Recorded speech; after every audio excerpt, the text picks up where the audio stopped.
The sunlight filtered through the kitchen blinds, casting long golden rectangles across the oak table where a single cupcake sat. Its solitary candle, unlit, stood as a quiet testament to 7 decades of life. Lois Chandler's weathered hands smoothed the tablecloth for the 5th time in as many minutes, her eyes drifting to the silent phone beside her. She'd been awake since 5:30 that morning, her body still stuck in the rhythm of a lifetime of early shifts. The coffee in her mug had long since gone cold. Outside, the neighbors' children laughed as they raced down the sidewalk. Inside, the ticking of the wall clock echoed through the empty rooms of the modest house she'd spent 30 years paying off. 70 years old today. 70 years of life. 45 of them dedicated to raising 2 children alone after David left. 2 children who hadn't called, who hadn't remembered. The realization didn't arrive with a crash or a bang. It settled slowly, like dust on a shelf that hadn't been touched in years. She'd made it to 70, and she was utterly, completely alone. Lois reached for her phone, thumb hovering over Carla's name. Her daughter was probably busy with the kids, or maybe at one of those yoga classes she was always posting about on Facebook. Jason would be at work, climbing that corporate ladder he'd been so determined to scale. She set the phone down without making the call. Instead, she stood up, legs protesting slightly, as she crossed to the kitchen drawer where she kept the matches. With trembling fingers, she struck one, the sulfur smell sharp in her nostrils as she lit the single candle. "Happy birthday to me," she whispered, voice cracking in the stillness. Then she closed her eyes, made a wish she knew wouldn't come true, and blew out the flame. Summer, 1985. Sweat gathered at the small of Lois's back as she sat at the kitchen table, bills spread before her like a losing hand of cards. The apartment's broken air conditioner made the summer heat unbearable. Carla, 11, played with her Barbie dolls on the living room floor, while 8-year-old Jason flipped through a comic book on the couch. Lois stared at the numbers, adding them up for the 3rd time. After rent, utilities, groceries, and minimum payments on her credit cards, she was still $60 short, and Carla needed new shoes for school. "Mom, can I get a new Barbie for my birthday?"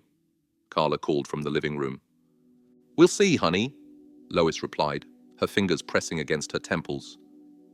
"Coach says I need new cleats for soccer," Jason added, flopping down beside her. "The ones I have are too small." Lois nodded, hiding her worry. "We'll figure it out."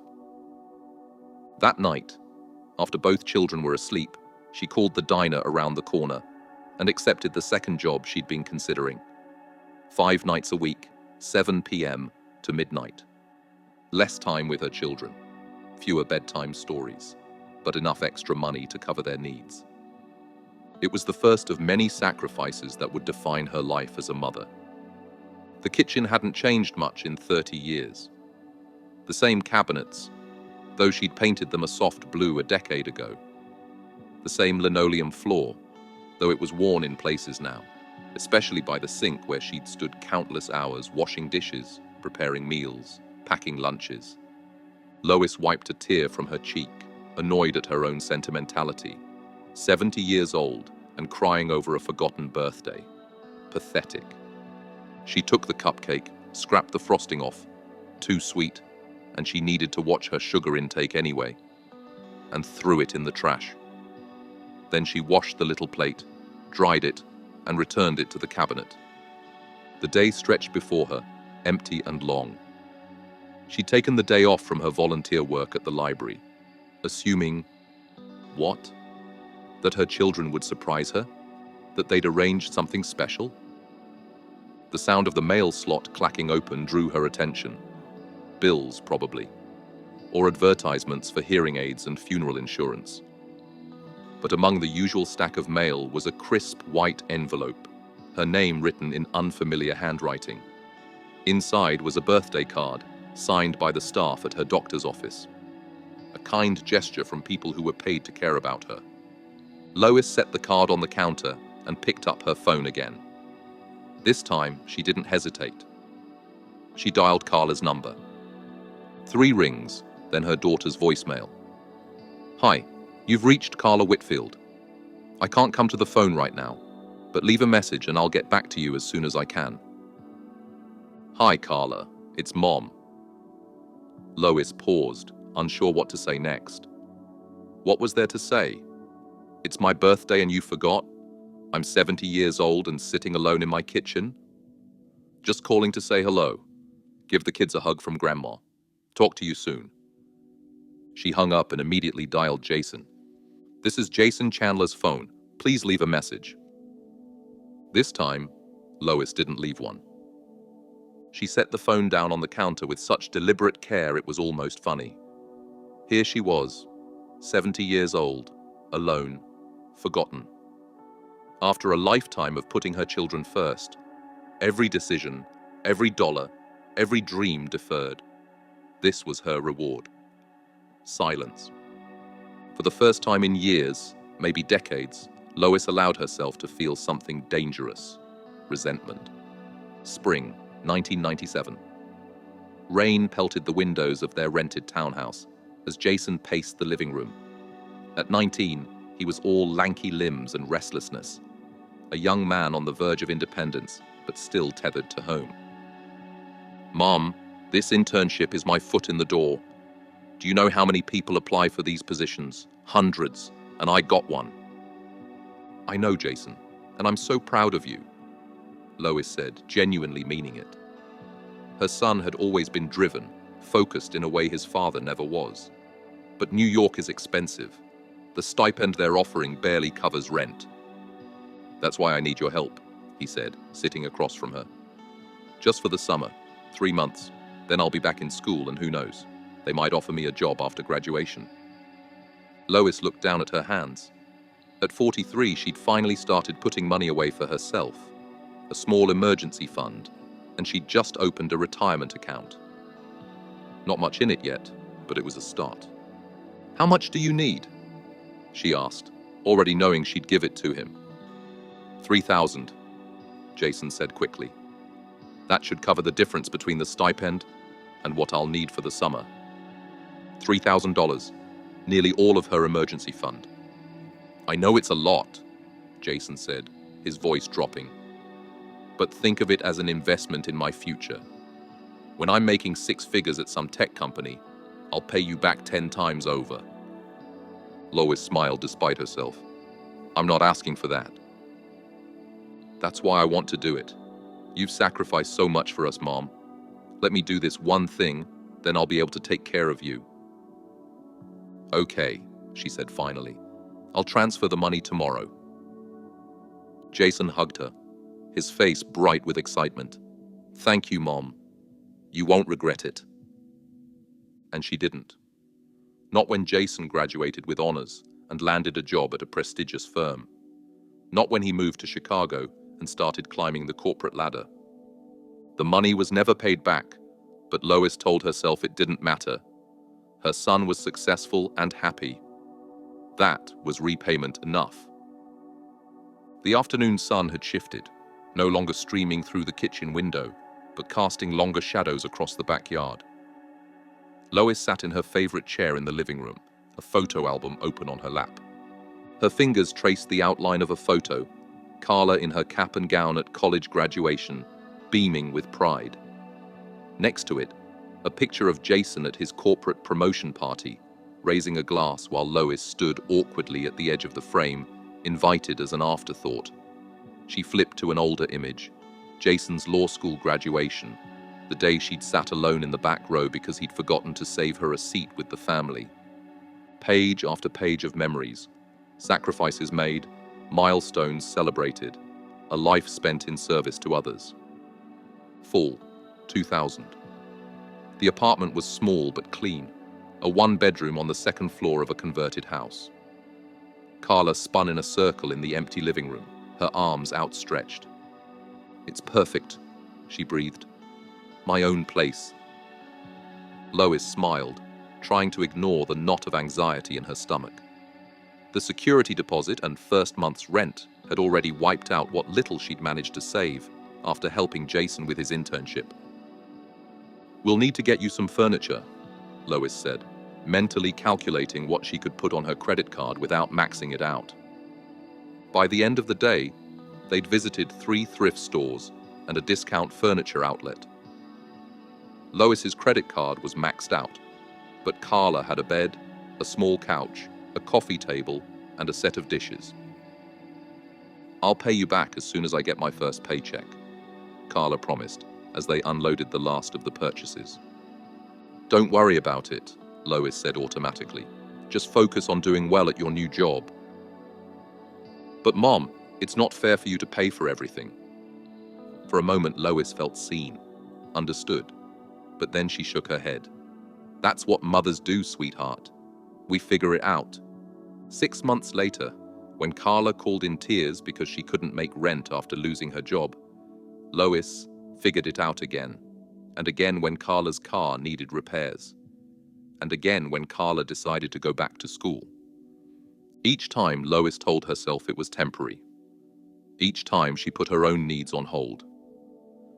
"Just until I get on my feet," Carla would say, and Lois believed her, because that's what mothers did. The photo album closed with a soft thud, bringing Lois back to the present. Her house was quiet, the only sound the ticking of the grandfather clock in the hallway, a gift from her own parents when she bought this house 30 years ago. She could call them, she thought, her children. Call them again and remind them it was her birthday.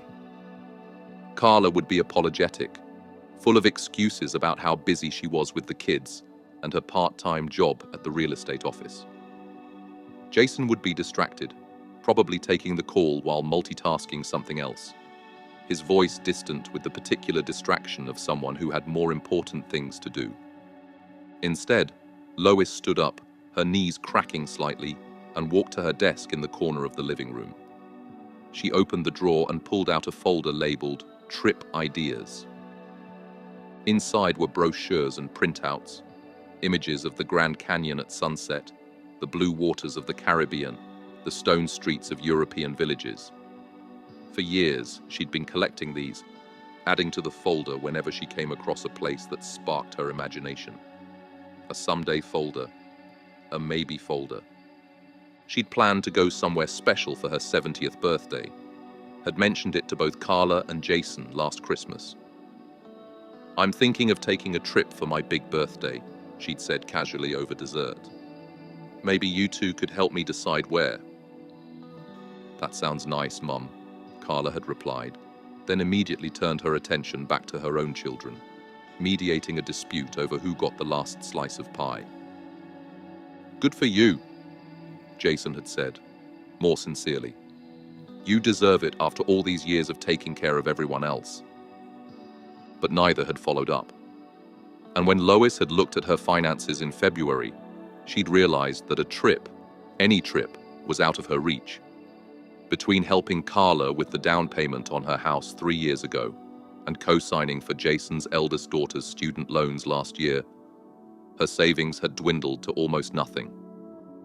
Social Security and her small pension from the accounting firm where she'd worked for 20 years were enough to cover her basic expenses, but there was little left over for luxuries like travel, especially not the kind of travel she'd dreamed of. Lois closed the folder and returned it to the drawer.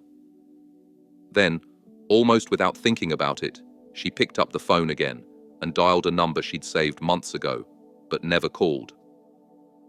"Riverside Financial Services, this is Amber. How can I help you?"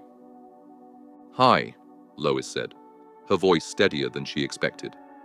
"My name is Lois Chandler. I'd like to make an appointment with one of your advisors to discuss my retirement situation." "Of course, Ms. Chandler. We have an opening tomorrow at 10 a.m. with Mr. Gaines. Would that work for you?" Tomorrow, her birthday would be over. A new day would have begun.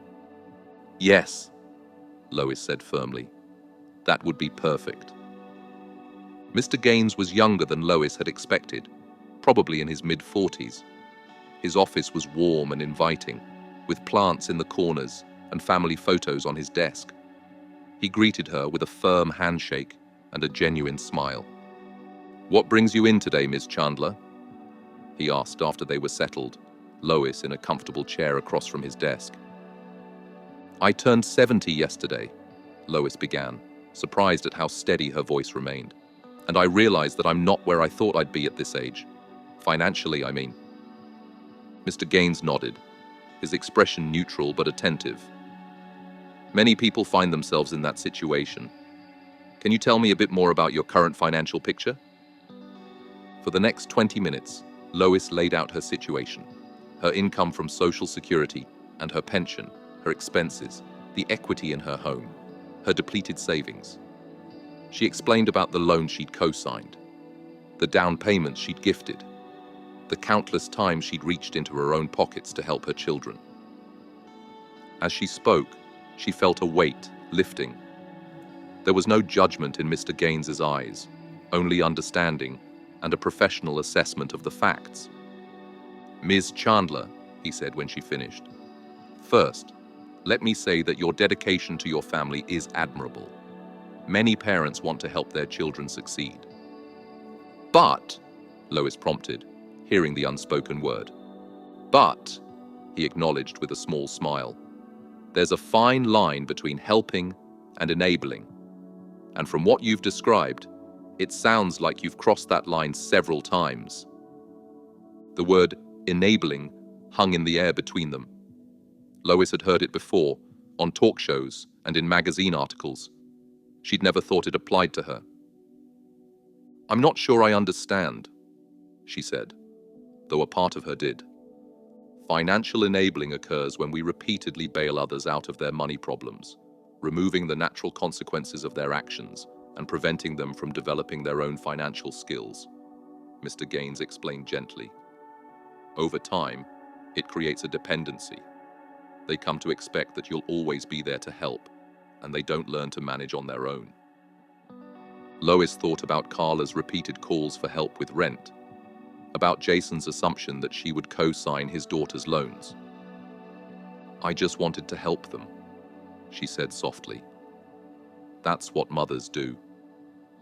"Yes, but help should empower, not enable," Mr. Gaines replied. "And importantly, it shouldn't come at the expense of your own security." He turned to his computer, typing for a moment before continuing. "Based on your current financial situation, you're at risk of outliving your money. You've sacrificed your own financial security to support adult children who, from what you've told me, are actually in better financial positions than you are." The truth of his words stung, but Lois didn't flinch. She'd come here for honesty, not comfort. "So what do I do now?" she asked. "That depends on what you want," Mr. Gaines said. "We can work on a plan to maximize your current resources, but you'll also need to make some difficult decisions about boundaries moving forward." "Boundaries," Lois repeated, the word unfamiliar in her mouth as it related to her children. "Yes, and possibly some uncomfortable conversations with your family about expectations and your ability to help in the future." Lois nodded slowly. "I understand." For the next hour, they discussed options: a reverse mortgage to tap into her home equity, downsizing to a smaller place, strategies to rebuild her emergency fund. Mr. Gaines laid out a plan that would give her a bit more breathing room and possibly, eventually, enough savings to take one of those trips she'd dreamed about. As she left his office, Lois felt something she hadn't experienced in years: hope. Not the desperate hope that her children would suddenly change, or that her financial situation would magically improve, but a grounded hope based on a clear-eyed view of her situation and a plan to address it. For the first time in decades, she was putting herself first. It felt strange.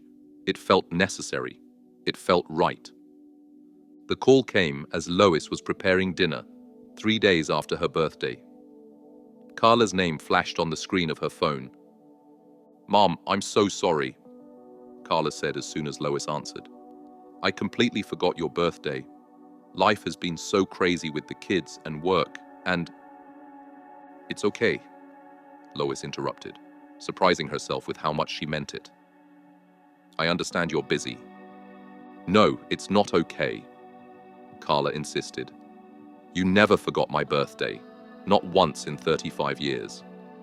I feel awful. There was a time when Lois would have rushed to ease her daughter's guilt, to assure her that it didn't matter, that she understood. Today, she just listened. I want to make it up to you, Carla continued. How about I take you to dinner this weekend? Or better yet, you can come over for a family dinner. I'll make your favorite lasagna. Lois considered the offer. A dinner with Carla and her family would be nice, but it wasn't what she needed right now. Actually, she said slowly, I'd rather take a rain check on dinner. I've been doing some thinking, and I'd like to sit down with you, just you and me, for a serious conversation. Maybe next week. There was a pause on the other end of the line. Is everything okay, Mom? You're not sick, are you? The concern in Carla's voice was genuine, and Lois felt a surge of love for her daughter.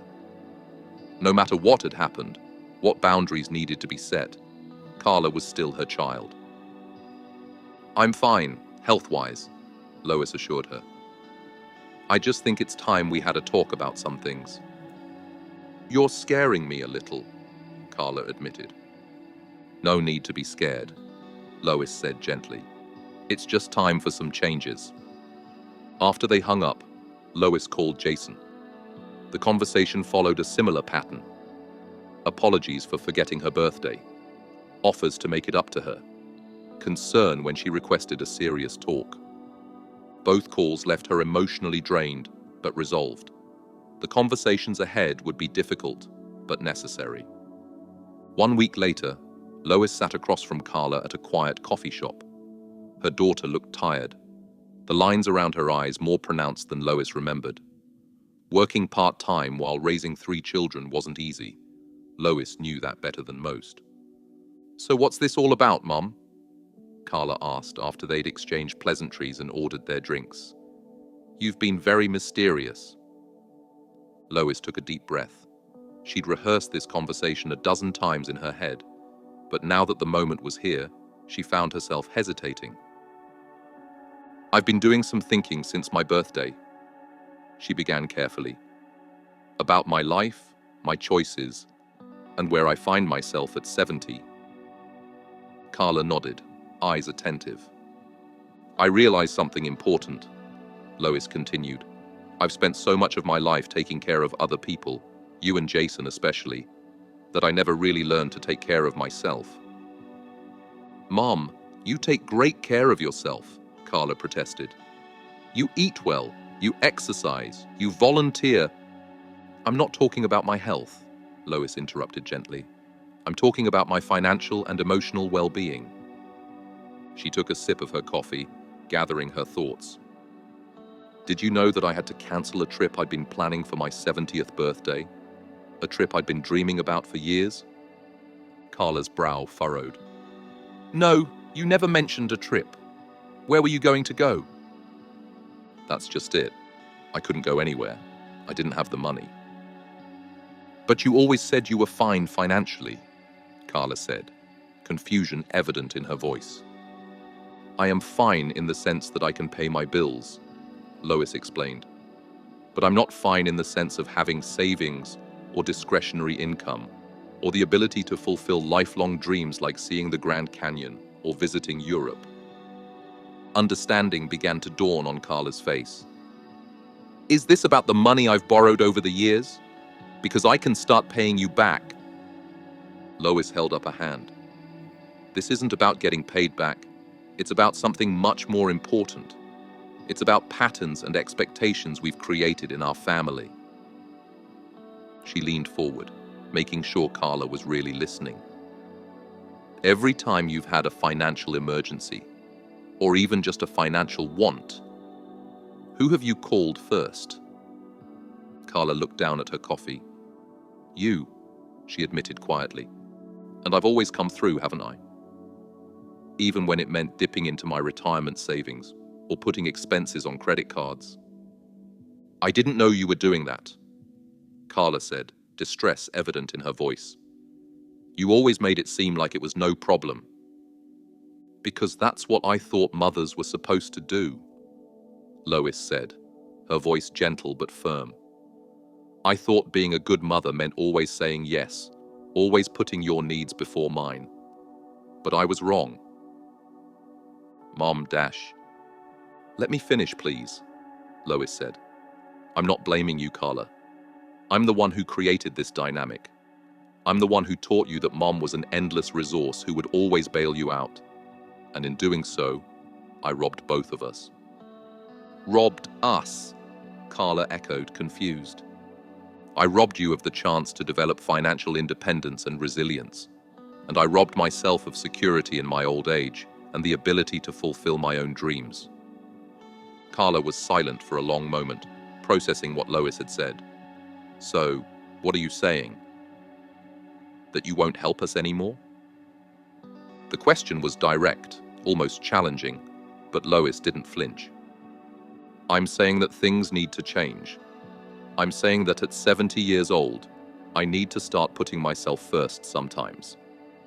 And I'm saying that you and Jason are adults with good jobs and your own resources. You don't need my help the way you once did. Carla's eyes filled with tears. I never meant to take advantage of you. I know that, Lois said, reaching across the table to take her daughter's hand. And I never meant to make you dependent on me. But here we are. The question is, where do we go from here?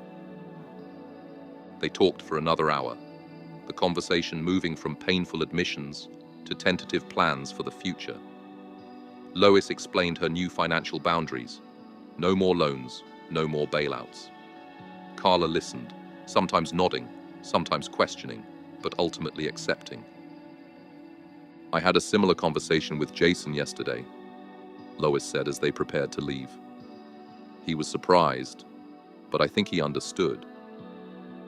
It's just hard to think of you saying no, Carla admitted. You've always been our safety net. I'll always be your mother, Lois replied. I'll always love you and be there for you emotionally. But financially, it's time for you to fly without a net. As they hugged goodbye, Lois felt a mix of emotions, relief that the conversation was over, pride in Carla's maturity, and a new sense of freedom she hadn't expected. 6 months later, Lois stood at the railing of a ferry, watching as the Statue of Liberty came into view. The October air was crisp, carrying the scent of salt water and the promise of adventure. Behind her, other tourists exclaimed and took photos, but Lois simply stood in silence, taking in the moment. It wasn't the grand European vacation she'd once dreamed of, but this 4-day trip to New York, her first time in the city, despite Jason living there for years, felt like a personal revolution. She'd made changes in the months since her birthday. Small ones at first, cancelling subscriptions she rarely used, switching to a cheaper cell phone plan, shopping more carefully for groceries. Then bigger ones, meeting with a lawyer to update her will, taking a part-time job at the library to supplement her income, joining a financial literacy class at the community center.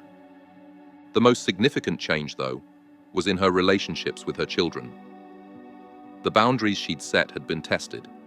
Carla had called in August, desperately seeking help with her eldest son's school supplies and fees. Lois had sympathized, but suggested Carla look into payment plans or assistance programs instead. The conversation had been tense, but Lois had held firm.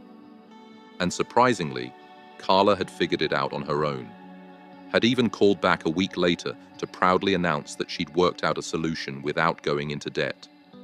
Then there was Jason. The day before her trip, he had called unexpectedly. "So, you're finally coming to my city," he'd said, his voice warmer than it had been in months. "I am," she'd replied, surprised by the call. Since their boundary conversation, his calls had grown infrequent. "I'd like to see you while you're here," he said. "Maybe dinner?"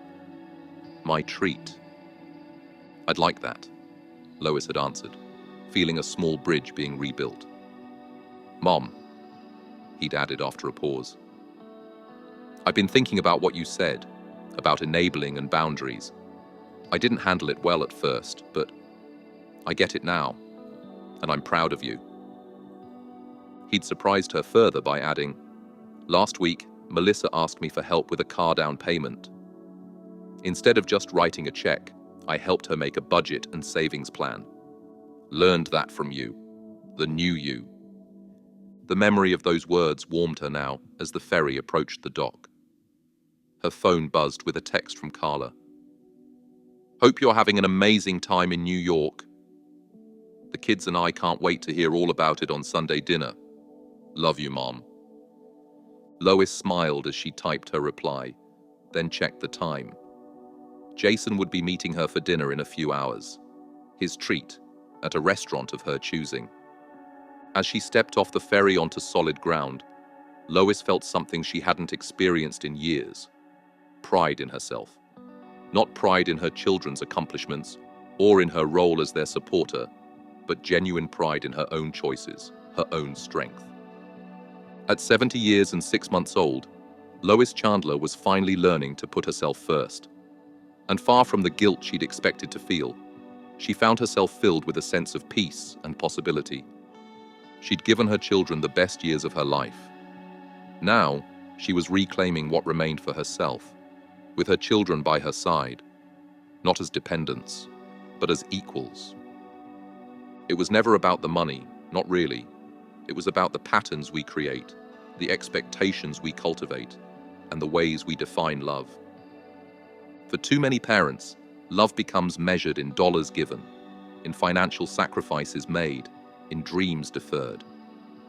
We tell ourselves we're helping our children, setting them up for success, ensuring they have what we didn't. But in our eagerness to smooth their path, we often create a dependency that serves neither of us. Financial enabling, repeatedly bailing out adult children from financial problems or wants, can seem like love in the moment. But over time, it creates a damaging dynamic. Parents who sacrifice their own security and children who never develop financial resilience. The consequences can be devastating. Depleted retirement accounts, missed opportunities, and sometimes strained relationships built on transaction rather than connection. As one financial advisor puts it, helping your kids is an act of love, but loving yourself means knowing when to stop. If you're a parent who has found yourself in this pattern, know that it's never too late to make a change. Setting financial boundaries isn't about withholding love. It's about redirecting it in healthier ways. It's about teaching your adult children that true independence includes financial responsibility. And if you're a child who has relied on parental support, remember that the greatest gift you can give your aging parents is your own self-sufficiency.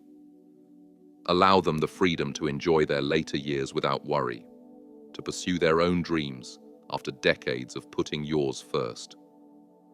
True family love isn't built on financial dependence, but on mutual respect, emotional support, and the joy of watching each other grow. The strongest families don't share bank accounts. They share values, memories, and a commitment to each other's well-being that goes far beyond money. It's a lesson Lois Chandler learned at 70. How old will you be when you learn it? If this story resonated with you, we invite you to share your experience in the comments below. Your journey could help someone else feel less alone. And if you believe these conversations about love, money, and legacy matter, please like this video and subscribe to Gold Print for more real-life retirement stories every week.